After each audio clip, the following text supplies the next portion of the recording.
우리 좌우에 계신 분들 서로 인사합시다. 올해는 하나님의 말씀을 열심히 읽읍시다 하고 인사하십시다. 용감하신 분들, 하나님의 은혜를 올해 많이 받고 싶다, 특별히 받고 싶다 하시는 분들은 조금이라도 앞으로 앞자리로 앉아주시기 바랍니다. 자, 3분 드리겠습니다. 3분.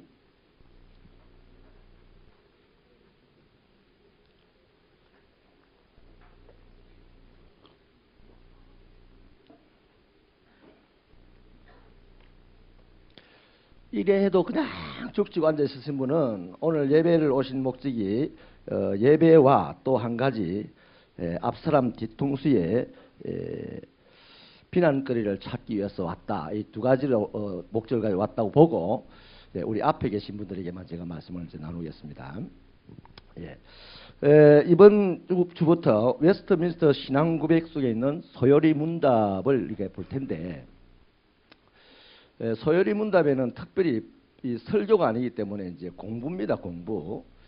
이 소요리 문답이 만들어지는 것은 웨스트민스터의 교회에서 오랜 세월 동안 교회의 지도자들이 어떻게 하면 초신자들을 좀 더 분명하게 예수를 알게 하고 또 신앙생활을 하게 할 것인가, 이런 부분에 이제 관심을 가지고 수십 년을 모이면서 이제 도출해낸 결론이 바로 문답식으로 가르치자.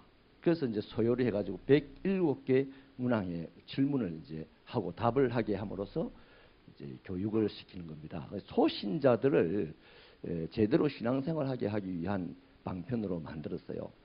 그러면 우리 교회는 60년이 넘은 교회인데, 또 내가 신앙생활을 최소한 여러 세월을 했는데 내가 뭐 초신자도 아닌데 소요리 문답 이거를 해야 되냐? 반드시 해야 됩니다. 우리는 어찌 보면 냉정하게 말하면 초신자 과정을 안 거치고 그냥 예수 믿고 살아가는 사람들이기 때문이에요. 그래서 어찌 보면 솔직하게 하나님 앞에서는 초신자보다도 우리가 부족한 사람이다라는 고백이 있을 때 우리는 제대로 이제 배울 수가 있는 것이죠. 자, 그래서요, 왜 소요리 문답을 강의를 하게 되는가 하면, 실제로요, 지금 우리가 살아가는 세대, 이 세대들, 저와 여러분들이 목적지는 분명합니다. 목적지가 뭔지는 알아요. 천국이죠, 천국. 또 인생을 사는 동안 행복이 우리의 목적지입니다. 그런데 거기를 가는 방향을 잃어버린 세대들입니다. 방법을 잘 몰라요.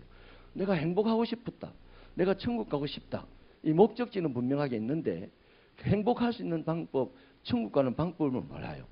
여러분, 공부 잘하면 행복합니까? 돈 많이 벌어서 가지고 있으면 행복합니까? 권력을 잡으면 행복합니까? 아닌데, 그것이 행복의 어떤 큰 진리가 되느냐. 오늘 공부를 잘하려고 몸부림을 치고 부모는 자식들 공부 안 한다고 후들겨 가지고 자식들 중에 들어 자살하는 아이도 나온다 이 말이죠. 그래서 저와 여러분이 실제로 우리 기독교라는 것은 말씀의 종교입니다. 말씀의 종교. 하나님은 말씀으로 천지를 창조하셨고, 또 자기 자신을 사람들에게 계시할 때도 말씀으로 계시를 주로 하셨습니다. 물론 자연 속에서도 하나님의 계시를 우리가 알 수가 있지만, 말씀을 모르는 사람은 자연 속에 계시된 하나님 알 수 없어요. 그래서 우리가 이 말씀을 배움으로 말미암아서 하나님을 바르게 믿고 또 하나님이 원하는 바른 생활을 할 수 있는 거죠. 그러니까 여러분, 하나님의 말씀을 제대로 안 배우면 하나님을 바르게 믿을 수 없어요. 또 하나님이 원하는 게 뭔지도 모르는데 어떻게 하나님이 원하시는 것을 하면서 살 수가 있어요? 절대로 안 되는 거거든요. 그런데 우리는 막연하게 내가 착하면 하나님이 원하는 걸 다 하고 있다고 생각합니다. 내가 교회를 오래 다니면 하나님이 원하는 대로 잘 살고 있다라고 생각을 합니다. 그러면 바리새인과 그는 똑같은 사람이 되는 것이죠. 그래서 소요리 문답을 꼭 우리가 배워야 되겠다. 그 소요리 문답을 할 때 단점도 있어요. 단점이 뭐냐 하면, 사람의 이성에다가 지금 접촉점을 찾아서 지금 호소를 하려고 하는 거기 때문에 딱딱할 수가 있습니다. 오늘 이제 한 해 동안 내 할 텐데 수요일마다 좀 수요일이 딱딱할 수가 있어요. 그러나 매우 유익한 것은 이것을 통하여서 우리가 이성적으로 하나님이 어떤 분이며 하나님을 어떻게 섬겨야 되고 하나님과 어떻게 동행하는 것인가 하는 것을 일단 이성적으로 깨달아 알 수가 있어요.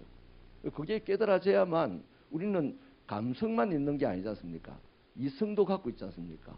그 이성과 감성이 함께 어우러져서 온전한 인격이 나오게 되는 것이기 때문에 이 시간은 우리가 이성의 접촉점을 갖고 강의를 한다.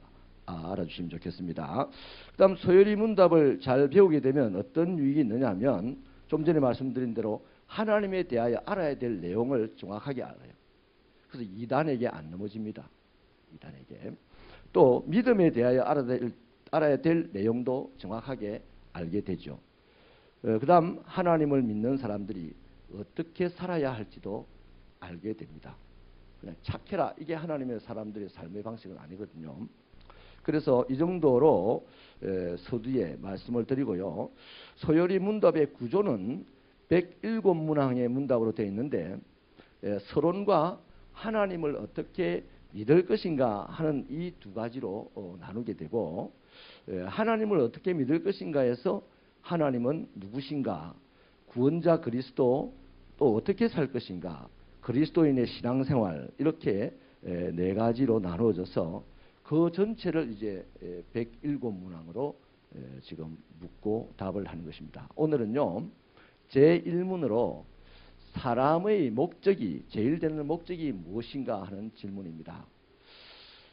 여러분, 좀 있으면 이제 평창 올림픽을 하게 되는데, 올림픽에 출전할 선수들을 한번 예를 들어 볼게요. 운동을 하는 선수들의 목적이 뭐겠어요? 올림픽 나가서 금메달 따는 것이 그들의 운동의 목적일 겁니다. 그러면 뭐 아무나 운동했다고 올림픽 나가는 건 아니잖아요. 내가 올림픽 나가서 금메달을 따야지 하는 목적을 딱 가지고 이 사람은 운동을 할 때 그 운동이 즐겁습니다.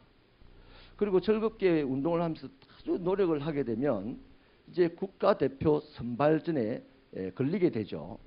그 국가대표가 되고 난 다음에 올림픽 출전권을 따게 되고, 그 다음 올림픽에 참여하여서 금메달을 1위를 해서 금메달을 받고 시상대에 딱 섰을 때 그 표효하는 그 모습, 그 한 단계마다 목표에 점점 가까워지는 단계를, 뭐 운동을 하다가 대표 선발전에 걸리게 되고 그 단계를 딱 지날 때 즐겁겠죠. 예, 목표에 좀 더 가까이 가니까.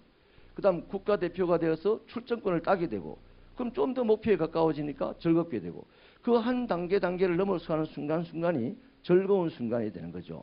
저와 여러분의 신앙생활이 예수와 함께 걸어가는 신앙생활이라면 우리가 노래하는 것처럼요, 한 걸음 한 걸음 주 예수와 함께 노래하면서 갈 수 있는 신앙생활이 될 줄 믿습니다. 근데 목적이 없이 그냥 사는 사람은 노래할 일도 없어요.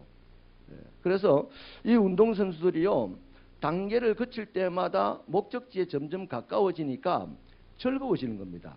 그리고 완전히 목적지에 도착을 했을 때는 그 동안에 있었던 모든 수고와 또 고통과 슬픔과 이런 것들을 다 또 그때그때 주어진 기쁨을 모아서 한꺼번에 확 터뜨리는 게 이제 두 손을 V자로 이제 벌리면서 환호를 하는 거죠.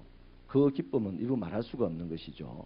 그렇다면 여러분, 그리스도인들에게 있어서 목적이 뭐냐 이거예요.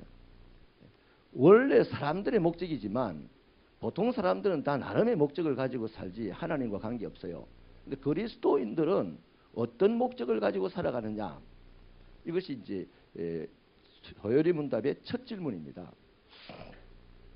새벽교회 성도 여러분, 여러분 그리스도인으로서 어떤 목적을 가지고 있습니까? 제일 큰 목적이 뭡니까? 그리스도인으로서 내가 이제 예수 믿으니까 이제는 공부 1등 해야 돼. 내가 이제 예수 믿으니까 제일 부자 돼야 돼. 내가 이제 예수 믿으니까 죽을 병을 고치는 사람이 돼야 돼. 뭐 이런 것이 목적입니까? 자, 그리스도인들에게 제일 가는 목적은요, 따라하십시다. 하나님을 영화롭게 하고 그를 영원히 즐거워하는 것이다. 제가 운동선수 앞에 예를 든 이걸 잘 새겨놓고 이제 말씀을 한번 살펴보십시다. 그리스도인들의 제일 가는 목적은요, 하나님을 영화롭게 하는 것이에요. 그리고 그를 영원히 즐거워하는 것입니다. 그럼 내가 오늘 이런저런 이유들로 인해 가지고 막 인상을 막 쓰고 있다. 목사가 3분 들 때 앞으로 나오라 하니까 스커트는 웃으면서 안 나오지만 속으로는 똑 저 소리 해가지고 기분 나쁘게 하네. 이런 마음으로 앉아있다. 그러면 그게 하나님을 즐거워하는 겁니까? 즐거워하지 않는 겁니까? 상황은 다양하지만 어떤 상황에서도 그리스도인의 제일 목적은 하나님을, 영원이라는 그 말 속에는 어떤 상황에서도 하나님을 즐거워하는 것입니다. 제발 새벽교회 성도 여러분, 솔직하게 신앙생활을 하십시다. 좋으면 좋다, 싫으면 싫다, 이렇게 신앙생활을 하면 하나님이 싫다는 사람에게 왜 좋아해야 하는지를 하나님이 설명을 해줄 텐데, 싫으면서도 쩌적하고 살아가니까 하나님이 설명을 해줄 기회가 없어요. 그래서 본인은 항상 좋은 사람 같은데 하나님 앞에서는 악한 사람으로 처리될 때가 많은 사람이 심판대 앞에 가면 있다는 것이죠. 자, 여러분, 그래서 하나님을 영화롭게 하고 그분을 영원토록 즐거워하는 것이 그리스도인들의 제일 된 목적이다. 여러분, 이 목적이 정해졌으면요, 목표가 정해졌으면 그 목적으로 향하여서 정확하게 날아가는 것이 바른 삶이죠. 그렇지 않습니까? 죄라는 것이, 성경이 말하는 죄는요, 바르게 날아가지 않는 것이 죄입니다. 죄. 살인만 죄가 아니고요, 바르게 날아가지 못하는 모든 것이 죄라고요.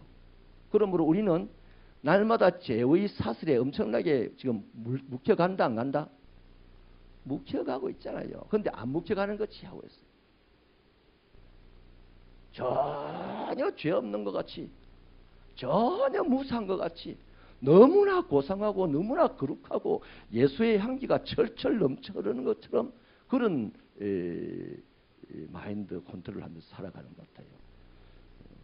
문둥병 환자 진단을 받은 제사장에게 문둥병 진단을 받은 자가 나오는 순간 죄를 뒤집어 쓰고 평생을, 사람들을 만날 때마다 죄를 뒤집어 쓰면서 나는 문둥병자라고, 나에게 가까이 오지 마세요, 나는 더러운 인간입니다 하는 그런 사람의 마인드가 오늘 그리스도인들에게 필요한데, 우리는 다 그냥 예수같이 생각하고 살아. 예수를 하나도 안 닮았으면서 자기가 예수같이 산다고 생각하고, 이러니 마지막 때요, 하나님께 갈 사람이 없다고요. 마지막 때 믿는 자가 없다니까요. 그 말은요, 예수를 안 믿고 세상에 사는 사람이 많다는 말이 아니고 교회 안에 예수 안 믿는 사람이 너무 많다는 겁니다. 인정하시면 아멘입니다. 예수 잘 믿으십시다.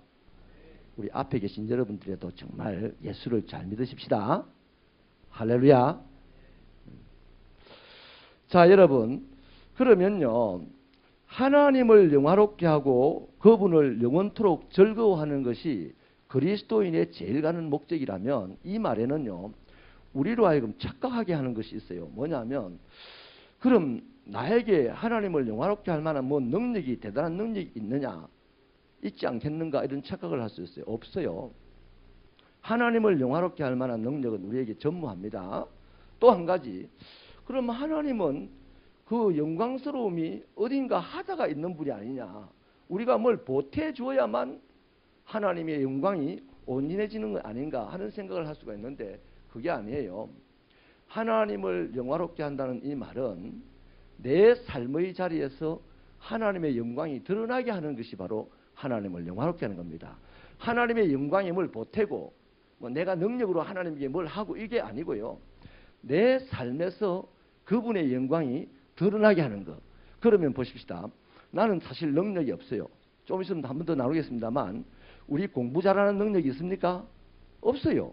우리 재물을 모으는 능력이 있습니까? 없어요. 내 건강을 100년 동안 잘 지킬 능력이 있습니까? 없어요. 인간관계를 깨끗하고 아름답게 잘할 수 있는 능력이 있습니까? 없어요. 사실 우리가 이 세상을 살아가면서 뭔가 내 앞가름하는 것조차도 능력이 전무한 사람입니다. 전무한 사람이에요. 그런 능력이 없는 우리가 하나님의 영광을 어떻게 드러내겠어요? 방법은 딱 하나입니다. 하나님의 영광은요, 이 사람 저 사람 다 누구에게나 모든 인생에 하나님의 영광은 미쳐오고 있습니다. 햇빛이 드러난 모든 것에는 비춰지듯이 하나님의 영광도 드러난 자에게 다 비치게 되어 있습니다. 그러면 그 영광이 나에게서 비춰 저리 가게 하는 것이 바로 우리의 삶에서 필요하다는 것이죠. 그것이 바로 하나님을 영화롭게 하는 것이란 말입니다. 이해가 되십니까? 내가 뭐 능력을 가지고 하나님의 영광을, 공부를 잘하면 하나님께 영광 받는다? 아닙니다. 공부 잘한다고 하나님 절대 영광을 안 받아요. 돈 잘 번다고 하나님 영광 아닙니다. 사람이 뭐 능력을 발휘한다고 하나님 영광 절대 아니에요. 그냥 내 삶의 자리에서 하나님의 영광이 나를 비춰가도록. 거울 알죠? 거울. 거울을 보면요, 아무것도 아닌 것이에요. 보잘것없는 유리조각입니다만은 거울에는 반사 처리가 되어 있습니다. 그래서 빛을 향하여서 빛을 거울 자신에게 비치게 해놓고서 그 거울을 움직이면 움직이는 대로 그 거울이 향하는 모든 곳은 밝아집니다. 거울이 뭔가 능력이, 햇빛을 더 강화시키는 능력이 있거나 그런 건 아니에요. 거울로서 반사하는 그 기능이 있어서 비치는 빛만 반사해냅니다. 그러면 반사되는 그 부분에는 환하게 되는 거죠. 우리도 똑같아요. 보잘것없어요. 능력이라고는 모든 부분에서 쥐꼬리만큼도 없는 자들이 우리들입니다. 그러나 하나님의 영광은 이런 나에게도 비쳐요. 그 영광이 나를 통해서 드러나게 하는 겁니다. 이 세상에. 그것을 바로 하나님께서 영화로워한다는 것이죠. 자, 그래서 이걸 꼭 명심하십시다. 우리의 삶의 목적은 하나님을 영화롭게 하고 그를 영원히 즐거워하는 것인데, 하나님을 영화롭게 하실 능력은 없고 또 하나님의 영광이 부족한 것도 아니다 말이죠. 그럼 뭐가 영화롭게 한다? 하나님의 영광을 나를 통하여서 드러내는 것이죠. 내 삶의 자리에 드러내는 거다 이 말이에요. 여기까지 이해되셨어요? 이해되십니까? 저와 여러분이 할 게 하나도 없어요. 뭘 할 게 다른 거 특별히 할 게 없어요. 이 세상에 있는 활동을 가지고 뭐 하나님을 영화롭게 할 만한 것은 우리가 그분의 영광 앞에 능력이 일천하다는 것입니다. 자, 그래서 여러분 그 좋은 예를 하나 들어보겠는데, 시편 19편 1절을 한번 읽어볼까요? 시편 19편 1절. 스크린으로 그냥 읽으십시다. 스크린으로 빨리 못 찾으시니까. 시작.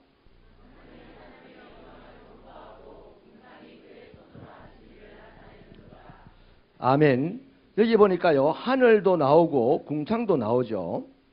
여러분, 하늘을 누가 만들었습니까? 하나님 만들었어요. 궁창을 누가 만들었습니까?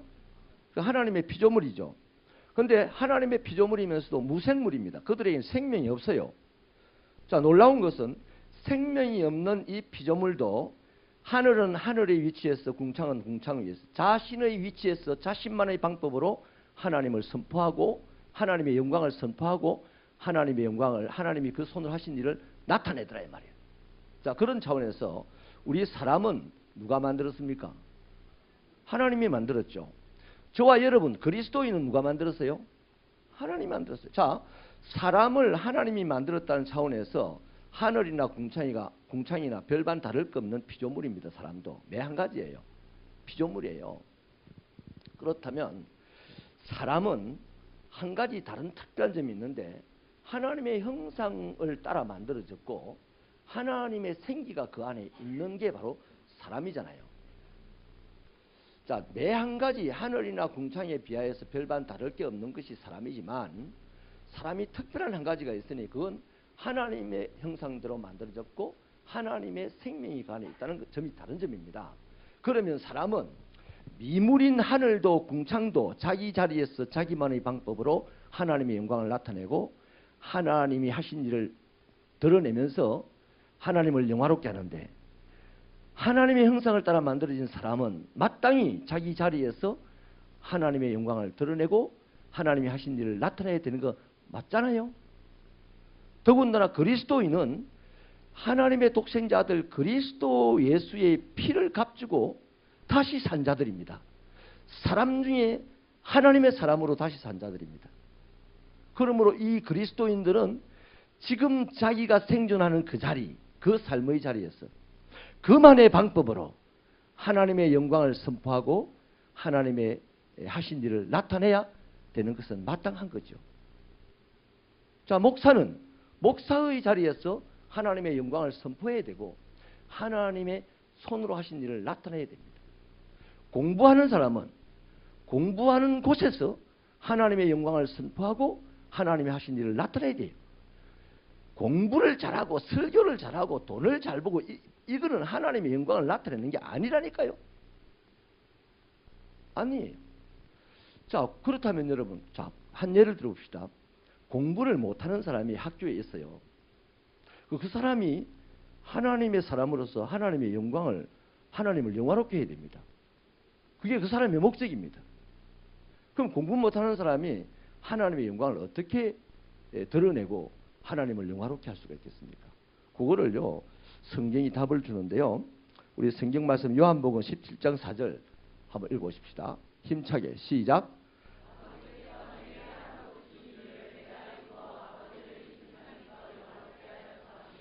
아멘.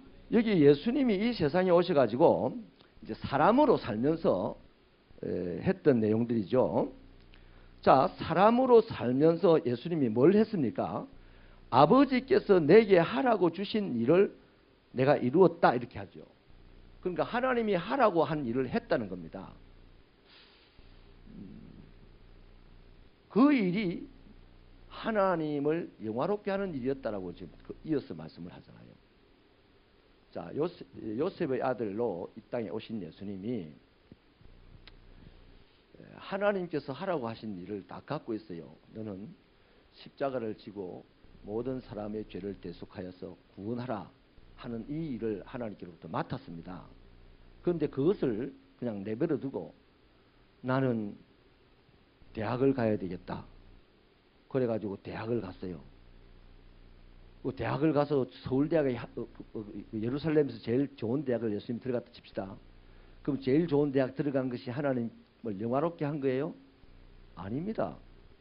예수님은 대학을 가든 목수로 살든 남의 집 심부름을 하든 예수님의 하라고 하나님이 하신 일은 뭡니까? 십자가를 지고 인류의 죄를 대속하라는 것을 하라고 하셨어요.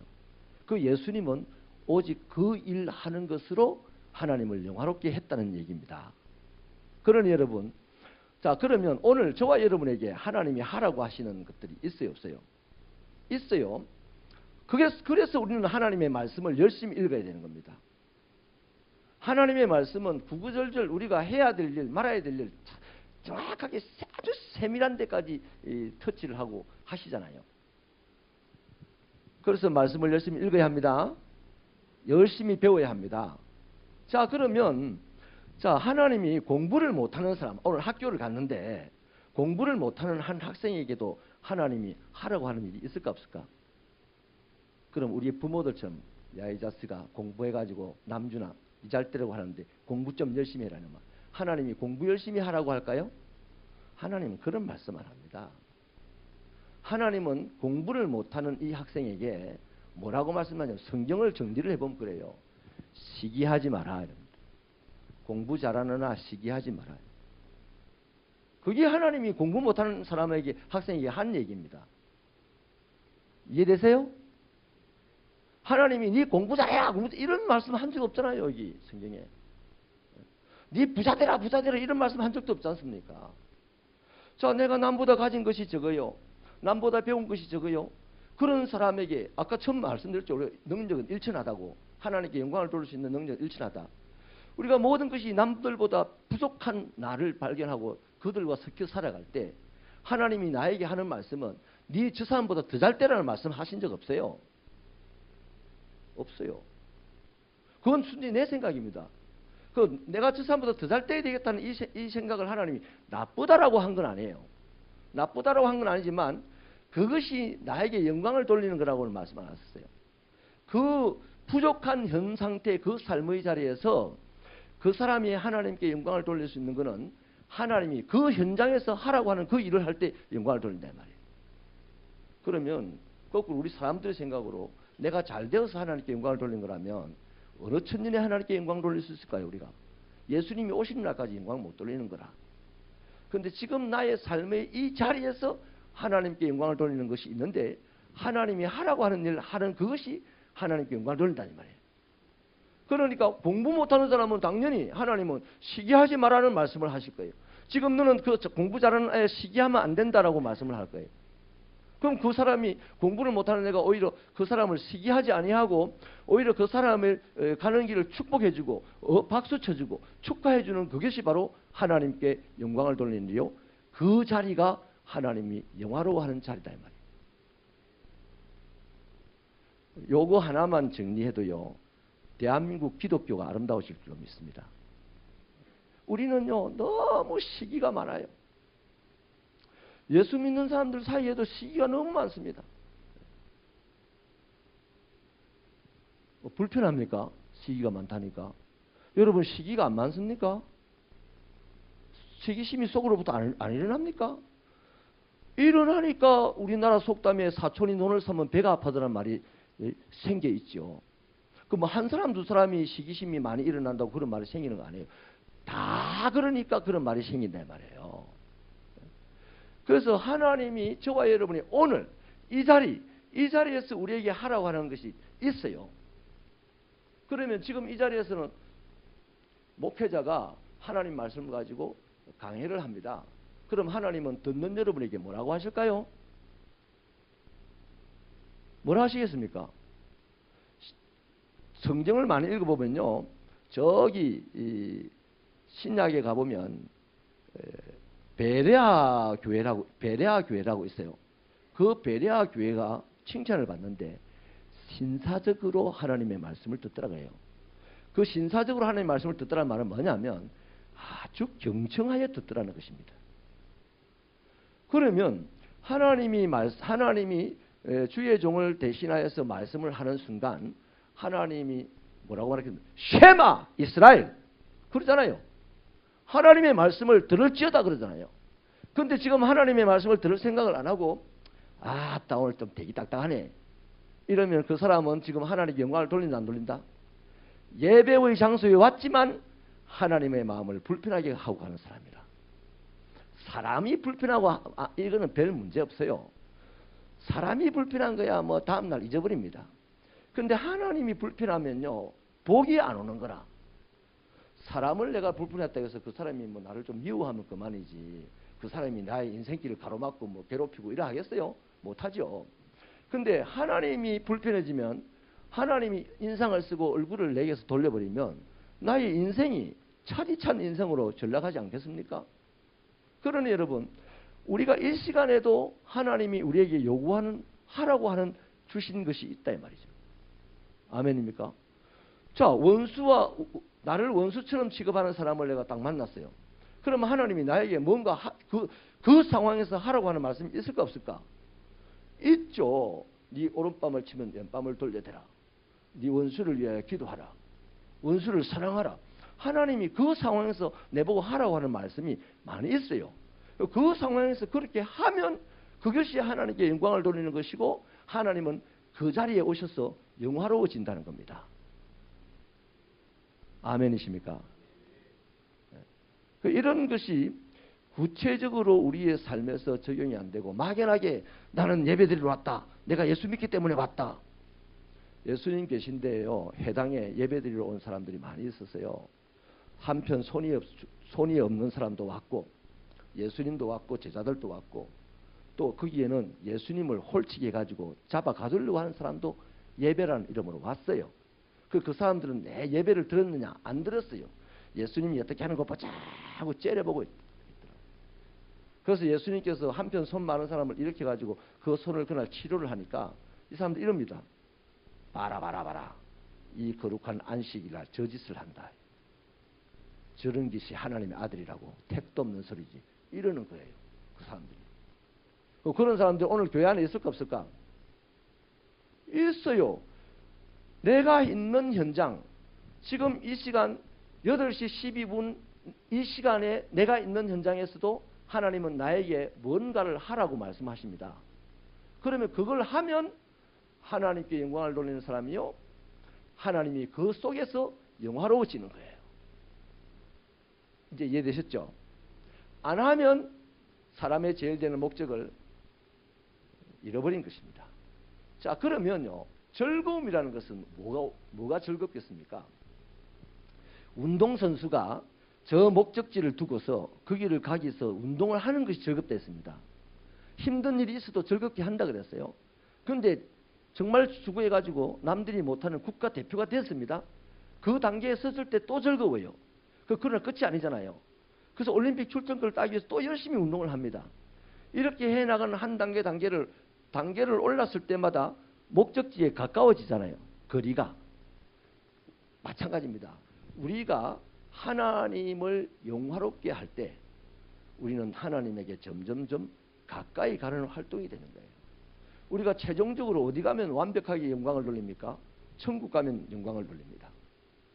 우리가 또 완벽하게 이루어지지 않겠지만 이 세상에서는 행복한 세상 속에 행복이 날마다 간증되어지는 그 집이라면 하나님과 좀 더 가깝겠죠. 그렇잖아요. 이런 상황에 하나님에게 점점 가까이 가면 갈수록 우리는 즐거워할 수밖에 없는데 하나님께 점점 가까이 가지는 것이 뭐다? 하나님 인간의 목적을 이루어가면 갈수록 하나님과의 거리가 가깝단 멀다? 가깝죠. 우리가 24시간 하루를 살고 한 달 30일을 살고 1년 365일을 살고 내 평생을 사는 동안 수없는 우리의 시간이 있고 수없는 장소가 있어요. 수없는 삶의 자리가 있습니다. 그 자리, 그 시간, 그 장소마다 하나님은 나에게 하라고 하시는 것이 있어요. 그럼 다른 거 할 필요 없어요. 자, 우리 손 권사님하고 저하고 사이가 별로 안 좋아요. 근데 내가 손 권사님을 그냥 원수 취급을 합니다. 그러면 손 권사님하고 저하고 탁 마주쳤어요. 그 시간, 그 장소는 하나님 계시다 안 계시다? 손 권사님만 계시다 안 계시다? 계시죠? 그 하나님이 손 권사님에게 뭐라고 요구할까요?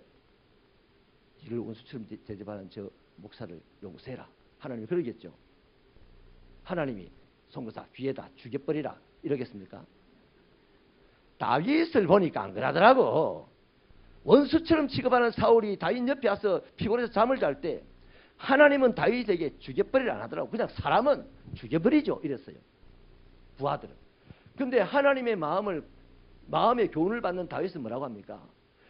내 하나님이 세우신 왕인데 내가 어떻게 감히 손을 댈 수 있느냐.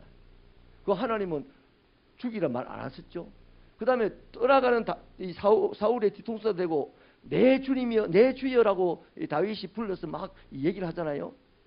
그걸 볼 때 하나님이 다윗에게 한 말은 용서해라 이 말이잖아요.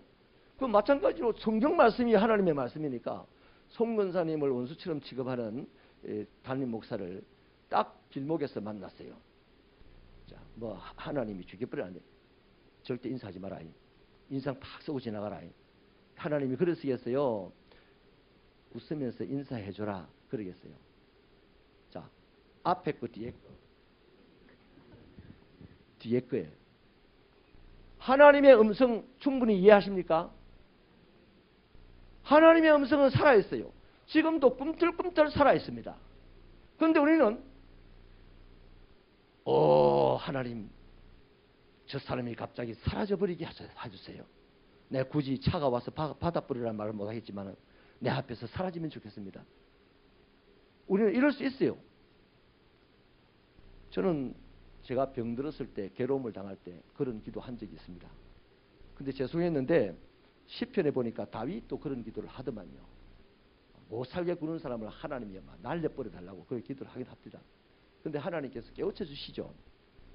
여러분, 우리가 내 삶이 그냥 하나는 아니지 않습니까? 하루에도 수없이 많은 삶의 자리가 있어요. 그 모든 삶의 자리에는 하나님이 있다 없다? 하나님이 있습니다. 하나님이 나에게 요구하시는 말씀이 있다 없다? 없다고 생각하면 성경 좀 읽으세요. 성경 좀 배우세요. 아멘. 그 하나님의 말씀이 있어요. 내게 요구하는 말씀이. 그 말씀을 요구를 받아서 내가 하면 그게 하나님께 영광을 돌리는 거다 이 말이죠.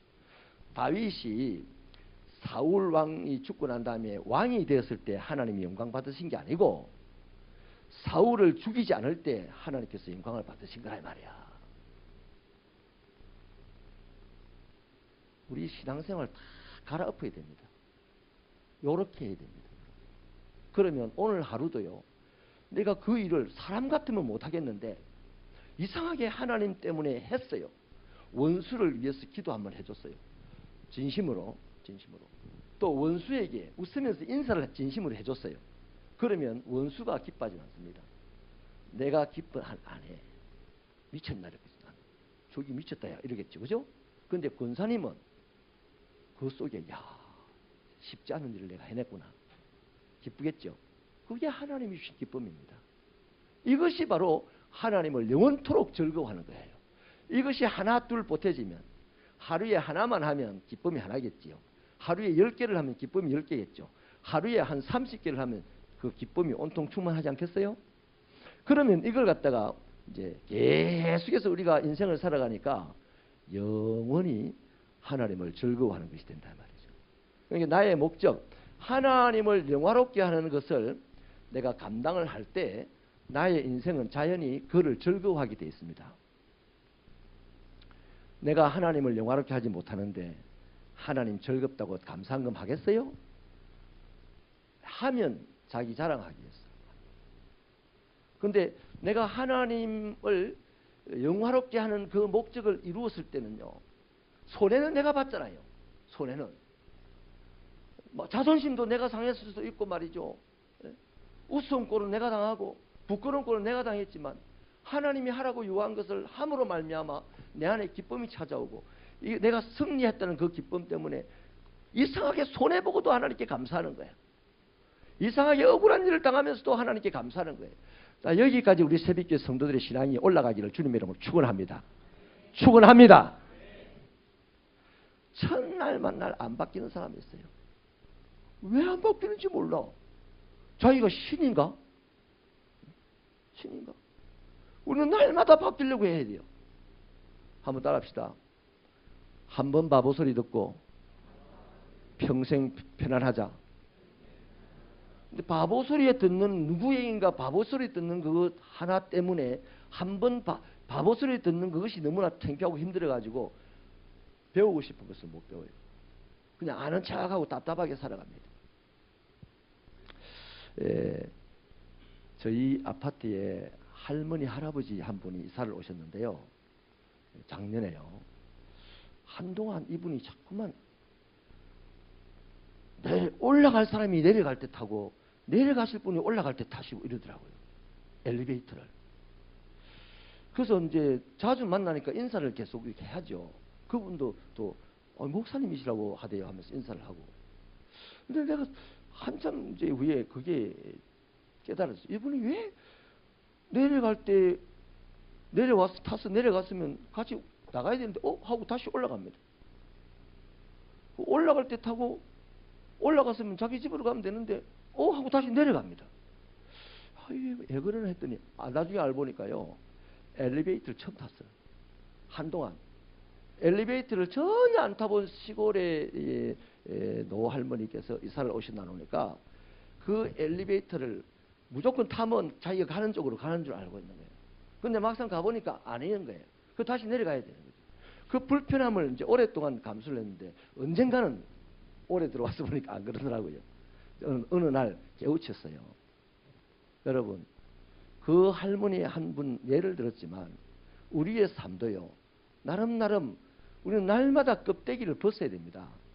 나를 불편하게 만들고 나를 과거의 사람으로 만들고 나를 미련한 사람으로 만드는 그 껍데기를 벗기 위해서는 배워야 합니다. 하나님의 말씀은 최고의 선생입니다. 여러분, 이제 말씀을 마치겠는데요. 오늘 이 얘기는요. 딱 하나입니다.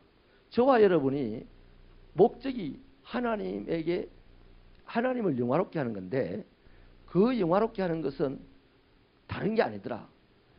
예수님의 말씀에 의하니 내가 지금 있는 이곳 이 시간에 하나님이 나에게 요구하는 것을 하면 그것이 하나님께서 영광을 받으시고 하나님이 영화로워지는 것이다. 이해되셨죠? 그것을 하나 하고 두 개 하고 세 개 하고 자꾸 하다 보면 나의 즐거움은 배가 되어진다. 그래서 영원토록 그를 즐거워하는 것은 자연히 따라오는 것이다. 자, 사람의 제일 되는 목적이 뭡니까? 하나님을 영화롭게 하고 그의 이름을 영원히 즐거워하는 것입니다. 그런 축복으로 내 인생이 즐거워지고 다른 사람의 인생도 즐겁게 만드는 그런 유익한 그리스도인이 되시기를 축원합니다.